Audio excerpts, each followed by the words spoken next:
To add to the previous video about abusers and why you shouldn't tell them, because I know how much you might care about whether it's your family member or it's a partner or it's someone you deem close. I know it very well. I've been there. And a few people I know have been there. And the shared experience is literally basically the same type of scenario. They don't care. No matter what you will tell them, the only thing, if you inform them that you want to leave them, the only thing they will want to do is lie to you in order to get closer to you, and in order to get closer to you to get that grasp over you, to keep you stuck. It is the only goal of such a person is to keep you stuck. They do not care about what you feel.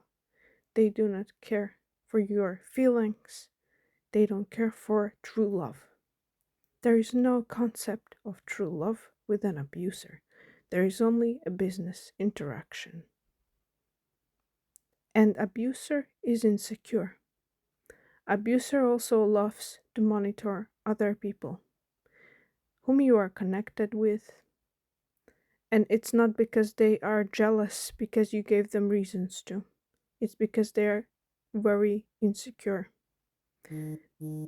Confirmation. They're very insecure and they will monitor every single connection of yours. This is how they gain grasp over you because for them you are like a thing, you are like an object of possession. They love the control, and the aspect of control is what they equate to that said true love that you deem there to be real. Well, it isn't. And it is a very hard decision to always do. It is a very hard decision, but you have to make it for your own self and safety and your mental stability. You don't have to tell them that you're leaving, and don't show signs to them that you are.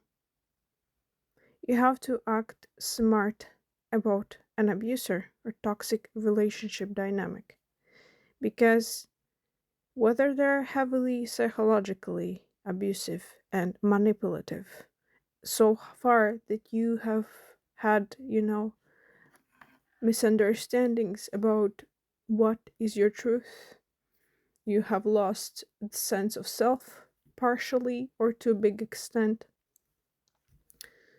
And it's because of that control, because the abuser loves to gain control over you, over the things you do. And the best thing to do this is to keep you close. When you are distant, when you're further away, they might give you space, and it's a fake space. They might tell you, okay, you can go somewhere for 2 days. It's a fake space. You will see that it's a fake space because it's a rare dynamic. You will see it's a fake space because other times they control you. And you submit to that control thinking that it's care because they have psychologically manipulated you to think it is care. And perhaps you haven't seen anything better in your life beforehand. This is why you think it's care.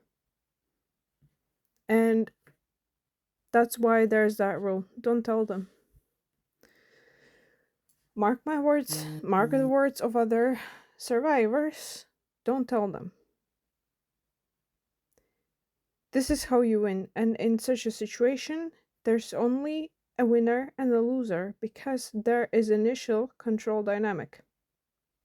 And it skews the perspectives, and the dynamic gradually becomes stronger.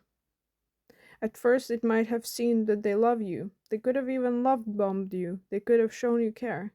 But every single time there was something resistant in the body. There could have been misalignments, misunderstandings, arguments, and could have been shake-ups, these types of emotional fluctuations.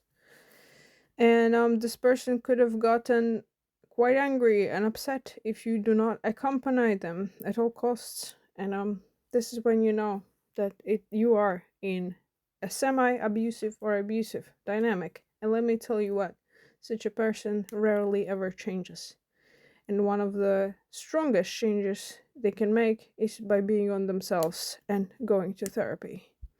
You are not there to save such a person, because by attempting to save them, you are starting to lose yourself daily, basically. Month by month, you start to lose yourself more and more into such a dynamic until you become a slug that's attached to this toxicity in this little, let's call it little, I don't know, pool of toxicity. This is how it happens, and then you have become basically, you also gain their toxicity. You gain it. You are like a sponge in that dynamic. And who we interact with, we gain their qualities. Always remember this too. Be aware with whom you spend energy with. And there is such a thing, not only physical hygiene, but emotional hygiene. And you gotta be as strict about emotional hygiene as physical hygiene. Stop pretending for yourself this Christmas. Perhaps give yourself a gift of awareness. Do not tell them